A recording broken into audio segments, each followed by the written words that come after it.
Hey everyone, mister Mrs राय के blog में आपका स्वागत है। कैसे आप लोग? आई होप आप लोग अच्छे होंगे। आप लोगों की दुआ से मैं भी बहुत अच्छी हूँ।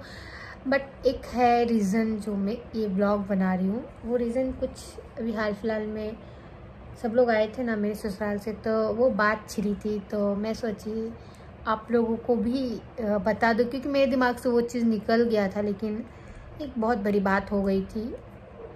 तो इस वजह से मैं सोची आप लोगों को भी पता होना चाहिए। अगर मैंने अपनी लाइफ का इतना चीज़ बताया तो ये जो सबसे बड़ी इम्पोर्टेंट चीज़ है ये भी बता दूँ। एक तो डर है कि मेरे हस्बैंड मुझे छोड़ तो नहीं देंगे। वो क्यों है पता है? क्योंकि प्यार तो बहुत करते हैं, जितना मैं नहीं करती उससे दोगुना करते हैं, इतना ज़रूर बोलूँगी। केयर भी बहुत ज़्यादा करते हैं। केयर में ये नहीं बोलूँगी मेरे से दोगुना करते, क्योंकि मैं भी उनको बहुत ज़्यादा केयर करती हूँ। वो है तो मैं हूँ, बस इतना ही बोलूँगी।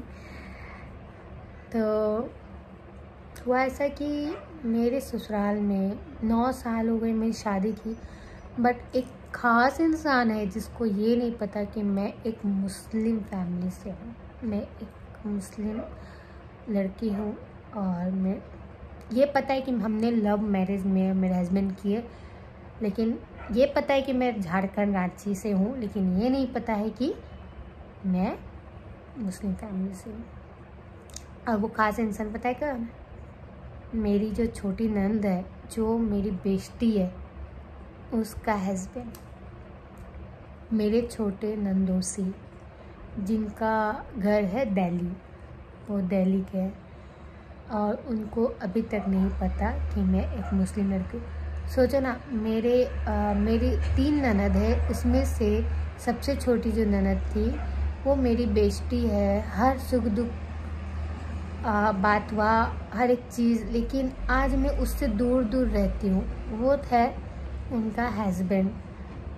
है तो बहुत अच्छे। जब उसका रिश्ता तय हुआ था तो हर एक चीज़, मेरे शादी के 1 साल बाद ही उसकी शादी हुई है। उनकी शादी के 8 साल हो गए, लेकिन ये 8 साल में अभी तक मेरी ननद ने नहीं बताया कि मेरी जो सबसे छोटी वाली भाभी है, मेरी फ्रेंड, उनको भी पता है कि मैं बेस्टी हूँ, उसकी बेस्ट फ्रेंड हूँ, कि वो मुस्लिम है। उसका कारण है, मैं बता देती हूँ। कभी ऐसा माहौल नहीं हुआ, क्योंकि मैं अपने ससुराल बहुत कम जाती हूँ, गाँव बहुत कम जाती हूँ, बहुत ऐसे टाइम पे जा पाती हूँ जब कुछ इमरजेंसी में। मैं कभी भी गई हूँ इमरजेंसी में ही गई हूँ, कभी ऐसे माहौल में नहीं गई हूँ कि कभी किसी को लगे या कुछ हो। तो जब उसका रिश्ता तय हुआ था ना, तो सबसे पहले जो उसका हस्बैंड था ना, मेरे से ही बात करते थे, लंबी लंबी बातें करते थे मेरे को मनाने के लिए कि हमारी शादी हो जाए, क्योंकि उनको पता था शुरू से, डे 1 से, कि मैं उसकी बेस्टी हूँ और ऊपर से छोटी भाभी हूँ, और प्लस मेरी सास जो थी मेरी बात बहुत मानती थी। तो और मैं ही एक हूँ उस घर में जो कुछ भी बोल देती हूँ। मैं कुछ भी बोल देती हूँ, मैं हिचकिचाती नहीं हूँ, क्योंकि अगर आप सच बोल रहे हो, मैं यही मानती हूँ कि अगर आप सच बोल रहे हो, किसी के लिए अच्छा बोल रहे हो, तो उसमें शर्माना क्यों? ये क्यों देखना कि सामने वाला बड़ा है आपसे और आप छोटे हो? नहीं, मुझे नहीं लगता है कि ये चीज़ में हिचकिचाना चाहिए कोई भी लड़की को। तो मेरा ये है कि हूँ तो सबसे छोटी, लेकिन मैं बोलने में बहुत एक्सपर्ट हूँ। मतलब जो रहता है ना, मैं वो बोल देती हूँ, चाहे वो मुँह पे बोल देती हूँ। मतलब कि वो कोई भी बड़ी सी बड़ी बात हो, मेरे हस्बैंड तक नहीं बोल पाते, बट मैं बोल देती हूँ। तो वही चीज़ था जब रिश्ता में वो जो नंदोसी, उनको लड़की पसंद हो गई थी। अरेंज मैरिज था उनका, और मेरी नंद को भी पसंद हो गया था, लेकिन था कि करके कुछ लोगों को था कि करूँ या ना करूँ करके। तो मेरे को उनसे बात हुई, उन्होंने बहुत कुछ मेरे से घंटों घंटों तक बात करते थे, 15 दिन पूरा कंटिन्यू बात किए। फिर मैंने उनको जाना वो कैसा इंसान है, कैसा नहीं इंसान है, तब मैंने हाँ बोला, कर ले शादी। फिर मैंने ससुराल में बातें की, बताया कि हाँ ठीक है। ऐसा मैंने अपने हस्बैंड को मनाया कि घर पे बात करो अपने भाई लोग से, मतलब कि ठीक है, जाने दो, हो जाए शादी, अच्छा लड़का है, एक बार जाके फैमिली देख लो। तो ऐसा हुआ था। लेकिन उसको उस टाइम में तो मैं नहीं बता सकती थी ना, अभी तो रिश्ता तय भी नहीं हुआ था। अभी मैं अपना चीज़ कैसे बता दूँ भाई कि मैं क्या हूँ क्या ना। फिर उसके बाद जब सबसे पहले हम मिले थे शादी के टाइम बारात, तो जब उनका वरमाला हो रहा था तब मैं गई, तो मेरी आवाज़ से पहचाने और वो बोले आप छोटी भाभी हो, तो मैंने बोला यस। तो फिर वहाँ पर भी तो शादी के टाइम में नहीं बता सकती थी, है ना, शादी हो जाए तब। तो छोड़ा गया मेरी ननद पे कि वो जब होगा वो बता देंगी। तो हुआ ऐसा कि जब शादी हो गई तो उनको पता चला कि उनके जो नंदोसी है, उसका जो हस्बैंड है उसको मुस्लिम से सख्त नफरत है तो बहुत अच्छे इंसान, लेकिन होता ना किसी को पसंद किसी को नहीं पसंद, कुछ रीज़न होगा, आई डोंट नो, मुझे नहीं मालूम। तो उसको जब पता चला कि उनको नहीं पसंद बिल्कुल भी कुछ, मतलब उनको, मेरी नंद को कुछ ऐसी बातों पे पता चला था कि वो मुस्लिम से नफरत करते हैं, तो फिर वो चुप रह गई, कभी नहीं बताई। मैंने बहुत बार बोला तू बता दे, तीसरे इंसान से पता होने से अच्छा है कि तू बता दे, लेकिन नहीं बताई। तो अभी मैं नहीं कुछ कर सकती। तो ये चीज़ ना मैं पहले भी पूछा करती थी कि अगर उसको पता चलेगा तो क्या होगा, कुछ मैं नहीं चाहती मेरे कारण लड़ाई हो उसके घर पे, वो दोनों में प्रॉब्लम हो। और फिर क्या है ना, वो बेटी है, कितना भी करो वो घर की बेटी है, कितना भी करो, अगर फिर ननद नंदोसी में थोड़ा तू मैं अगर हो गया मेरे वजह से, तो मैं कितनी भी हूँ उस घर की बहू हूँ। और जायज़ भी है, मैं ये भी नहीं बोलूँगी गलत अगर होगा, लेकिन मेरी भी गलती नहीं है ना। अगर मेरे तू मैं मेरी वजह से होता है और फिर लोग मुझे गलत सोचेंगे, एक बार तो सोचेंगे ही ना यार कि आज इसके कारण, माँ भी सोचेंगी सासू माँ की इसके कारण, बहू के कारण आज मेरी बेटी का घर पे ही हो रहा है।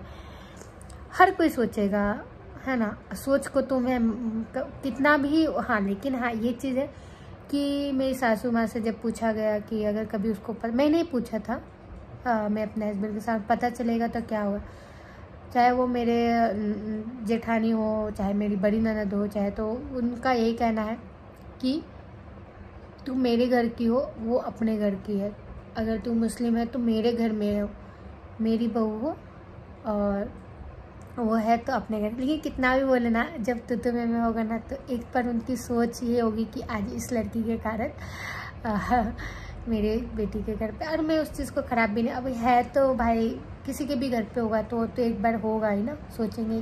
तो मुझे वो चीज़ सोच के बहुत है। तो मैं अपने हस्बैंड से ही भी पूछी थी, इस बार भी बातें निकली थी यही बारे में, तो यही बताया गया कि तुम इधर क्यों हो उधर क्यों हो, इतना साल हो गया कुछ नहीं होगा। लेकिन फिर भी मेरे अंदर डर है, क्योंकि मैं ये चीज़ से क्यों एक बार इंसान झूठ बोलता है वो झूठ बहुत लंबा तक चलता है, इसलिए झूठ बोलने का ही नहीं रे बाबा। मेरी शादी को लेकर बहुत सारे झूठ हुए हैं, चाहे वो घर हो चाहे जॉब हो मेरे, और वो बहुत लंबी चली है। तो मैं अपने हस्बैंड को भी पूछ रही थी अभी कुछ टाइम पहले कि अगर रियली में तेरी बहन के घर पे अगर ऐसा वैसा होगा मेरे कारण कभी भी लाइफ में, तो क्या तुम मुझे छोड़ दोगे, बुग्गू को छोड़ दोगे? तो बोलते पागल है क्या, छोड़ूंगा, वो है अपने घर का, तू मैं तुझे लाया हूँ, मैं तेरे से प्यार किया, मैं तुझे अपना बनाया, मैं तेरा हर एक चीज़ कर रहा हूँ, उसको क्या। तो अच्छा भी लगता है, फिर लगता है कि है तो बहन ही तो दिल में मन में एक है कि एक बार मेरे हस्बैंड के भी दिल में शायद लग सकता है कि आज मैं लव मैरिज नहीं करता तो मेरी बहन का अगर कल कुछ होता है तो, लेकिन शायद हो, तो इसलिए इस वजह से जब से शादी हुई है ना, मैं इधर नहीं बुलाती हूँ, क्योंकि वो आना भी चाहते हैं मैं नंदोसी, बट मैं नहीं बुलाती हूँ, क्योंकि अगर कोई आएगा नहीं छुप पाया और यहाँ पे खुलासा हो गया तो क्या करूँगी फिर। हाँ, ससुराल जाती हूँ तो पूरा ऐसे रहती हूँ, कितना भी मैं कर लूँ, कुछ मुँह से निकल गया ऐसा तो, है ना, तो यहाँ पे फिर हंगामा हो जाएगा। मैं इस चीज़ से बहुत डरती हूँ कि मेरे घर पे आके हंगामा हो तो कितना बुरा लगेगा मुझे ना।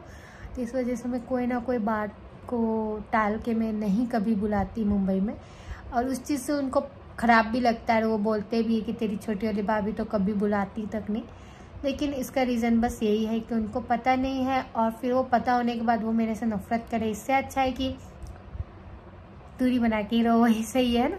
कभी कभी दूरियां भी अच्छी होती है, इसलिए मैं भी उतना बात भी नहीं करती। बात भी करना, वो भी बात करना कम कर, उनको लगता होगा घमंडी है, बट रीज़न यही है। मेरी नंद को पता है कि क्या है रीज़न, लेकिन कभी कभी उसको भी लगता है कि नहीं बुलाती, लेकिन बस रीज़न यही है। मैं ज़्यादा टाइम तक तो नहीं, अभी कोई आएगा तो मैं ये नहीं बोल सकती ना 2 दिन के बाद तुम चल जाओ। अभी वो आएंगे, नंद है, नंदोसी है, मैं तो अब वो कितने दिन के लिए आएंगे, फिर वो कितने दिन मुझे गेम खेलना पड़ेगा। देखो ऑफिस क्या था, वहाँ मैं जॉब करती थी, घर क्या है गलती। ऑफिस में ये नहीं था कि मैं मुस्लिम, उन लोगों को पता था मैं मुस्लिम घर से, सिर्फ ये नहीं पता था कि मैरिड हूँ या अनमैरिड हूँ, ठीक है, बॉयफ्रेंड ऐसा करके ही वो मैं वहाँ काम करने जाती थी, है ना। तो वहाँ कुछ ऐसा नहीं, लेकिन घर पे आप कंटिन्यू किसी के सामने रहो, कुछ ना कुछ ऐसी बातें हो ही जाती है। और यहाँ हंगामा हो, मैं बेशक नहीं चाहूँगी। तो कोई भी हो यार, कोई भी मेरे जगह कोई भी लड़की रहेगी, इतना नहीं अच्छा बनना अभी यही बोल सकती हूँ। खराब हो चलेगा, लेकिन बस थोड़ा डर लगता है कि यही कि मेरे बारे में ही सब लोग खराब सोचेंगे। ये नहीं बोल रही कोई निकाल देगा या तो मेरे हस्बैंड मुझे छोड़ के चल जाएंगे, नहीं रे बाबा, नहीं जाएंगे, लेकिन एक बार मन खट्टा होगा सबका अगर कभी ऐसा सिचुएशन हो तो मन खट्टा सबका होने वाला, चाहे वो मेरे पति भी क्यों ना हो खट्टा तो होगा ही भाई। और वो चीज़ सोच के मैं हमेशा ये चीज़ के लिए डरती हूँ। तो ये ब्लॉग यहाँ तक ही है, बाय बाय।